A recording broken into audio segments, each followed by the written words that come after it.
కరువు జిల్లాను కాటేసే పరిస్థితి కనుచూపు మేరలో ఉంది. వర్షాభావం రైతును కటకటలాడిస్తోంది. ఈ పరిస్థితికి ప్రత్యామ్నాయం వైపు ప్రభుత్వం, అధికార యంత్రాంగం చూపు సారించింది. కరువుపై దాదాపుగా యుద్ధాన్ని ప్రకటించిందని చెప్పవచ్చు. రైతులకు ఊరట కలిగించేందుకు ఎంతో ఖర్చు చేసి మేఘమథనాన్ని చేసింది.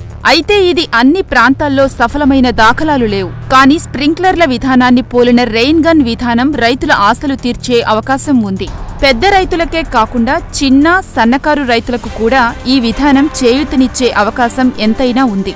రాష్ట్రంలో కరువు ప్రాంతాలుగా గుర్తించిన గుంటూరు, ప్రకాశం, నెల్లూరు జిల్లాల్లో ఈ రెయిన్ గన్స్ ను వినియోగించి ఫలితాలను తెలుసుకునేందుకు ప్రభుత్వం సిద్ధమైంది. వాటర్ గన్ నీటి వసతి ఉన్న ప్రాంతం నుంచి శక్తివంతమైన మోటార్ల సాయంతో భూమిపై నీటిని వర్ష రూపంలో పిచికారీ చేయిస్తుంది. వీటిని అవసరమైన ప్రాంతాలలో ఏర్పాటు చేయడమే కాకుండా అవసరమైన ప్రాంతాలకు తరలించుకు వెళ్లగలిగే పరిస్థితి కూడా ఉంటుంది. భారీ వాటర్ గన్స్ ను ట్రాక్టర్లలో తరలించాల్సి ఉంటుంది. చిన్నవి మనుషులు మోసుకుపోగలిగే పరిమాణంలో ఉంటాయి. వ్యవసాయంలో ఈ పద్ధతి విజయవంతమైతే రానున్న సీజన్లో పూర్తి స్థాయిలో వినియోగించి కరువు ప్రాంతాలను సస్యశ్యామలంగా మార్చే యోచనలో ప్రభుత్వం ఉంది.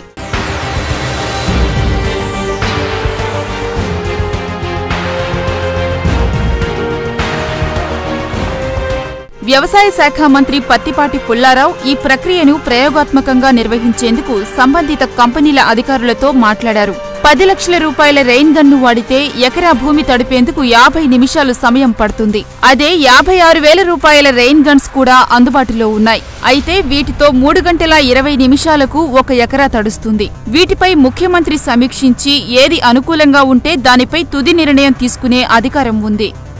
ఈ పద్ధతే కనుక విజయవంతమైతే భూగర్భ జలాలను కూడా సమృద్ధిగా వాడుకుని భూమి పచ్చగా ఉంటుంది. రైతన్నల ఆత్మహత్యల పర్వానికి తెరపడుతుంది.